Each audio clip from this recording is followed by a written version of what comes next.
आप सभी को राधे श्याम। तो श्रीमद् भागवत पुराण के दूसरे अध्याय में भक्ति का दुख दूर करने के लिए नारद जी का उद्योग या नारद जी ने क्या क्या साधन किए जिससे भक्ति देवी का दुख दूर हो जाए। तो ये अध्याय भी बहुत विस्तार में है, पर मैं संक्षिप्त रूप में आपको सुनाती हूँ। तो नारद जी भक्ति देवी से कहते हैं कि हे बाले, आप व्यर्थ ही चिंता करती हैं। आप श्री कृष्ण के चरण कमलों का चिंतन करें।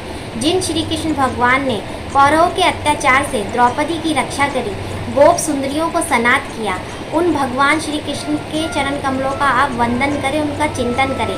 उनका चिंतन करने से आपके सारे दुख दूर हो जाएंगे।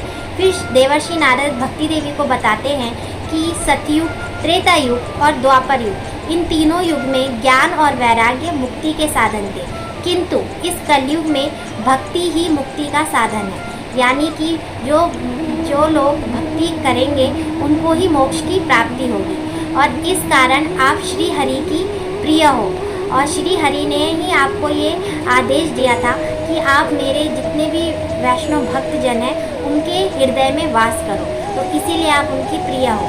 फिर इस प्रकार जब नारद जी भक्ति देवी को उनके बारे में बताते हैं और हरि चर्चा करते हैं, तो ये सुनकर जो भक्ति देवी है उनका मन थोड़ा शांत होता है और वो कहती हैं कि हे महात्मन, मैं आपके इस वाणी से, इस वचन से बड़ी प्रसन्न हुई और मुझे बड़ी शांति भी मिली है, किंतु मेरे जो ये दो पुत्र हैं ये कब चेतन होंगे, ये कब चेतना में आएंगे, इनकी ये अचेत अवस्था कब हटेगी और ये कब थोड़े तरुण अवस्था में आएंगे।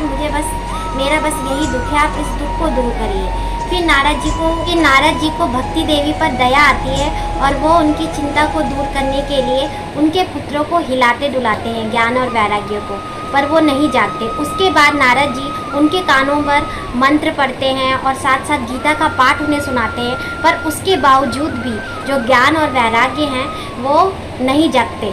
वो अपने आलस्य के कारण पड़े हुए ही रहते हैं अचेत अवस्था में।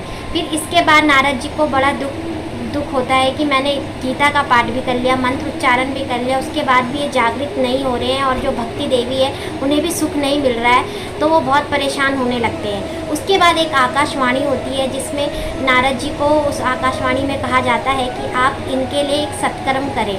तो इसी खोज में नारद जी इधर उधर विचरते हैं और अन्य संत जनों से मिलकर इस आकाशवाणी के बारे में उन्हें सुनाते हैं। तो जितने भी संत जन उन्हें मिलते हैं वो कहते हैं कि आप तो नारायण के भक्त हो, जब आपको ये सत्कर्म का साधन नहीं पता ये कौन सा है तो हमें कैसे पता होगा। और जब गीता जैसे पाठ को सुनकर ही वो जागृत नहीं हुए तो इससे ज़्यादा हम क्या ही आपको इस साधन के बारे में बता सकते हैं। तो नारद जी बड़े उदास हो जाते हैं। उसके बाद वो लास्ट में बद्रीवन की तरफ जाते हैं और ये सोचते हैं कि मैं यहाँ पर बैठकर तपस्या करूँगा ताकि मुझे वो साधन पता चले कि कैसे भक्ति ही ज्ञान और वैराग्य को सुख प्रदान किया जाए। तब उसके बाद उन्हें सनकादिक मुनीश्वर दिखते हैं और उनको फिर वो प्रणाम कर कहते हैं और उस आकाशवाणी के बारे में बताते हैं। तब सनकादिक जी से वो कहते हैं कि कृपा करके आप मुझे वो साधन बताइए जिसके कारण भक्ति देवी और ज्ञान और वैराग्य ये सब जागृत अवस्था में आए और उन्हें सुख प्रदान हो। फिर सनकादिक ऋषि देवर्षि नारद को श्रीमद् भागवत पुराण के महात्म्य के बारे में बताते हैं और कहते हैं कि भक्ति देवी, ज्ञान और वैराग्य, अगर आप इनको सुख प्रदान करना चाहते हैं और चाहते हैं कि ये अपनी तरुण अवस्था वापस से धारण कर लें, तो इसके लिए इन्हें श्रीमद् भागवत पुराण की जो कथा है उसका श्रवण करना होगा, जिससे ये वापस से अपनी तरुण अवस्था को धारण करेंगे और इन्हें सुख प्रदान होगा। तो इस अध्याय में बस इतना ही, और आगे के अध्याय में कैसे भक्ति देवी का कष्टों की निवृत्ति होती है ये वो आगे अध्याय में मैं आपको सुनाऊंगी अगली वीडियो में। तो अभी के लिए आप सभी को राधे राधे, हरे कृष्णा, और आप लोग कमेंट में ज़रूर श्रीमद् भागवत पुराण की जय और राधे श्याम ज़रूर लिखिए।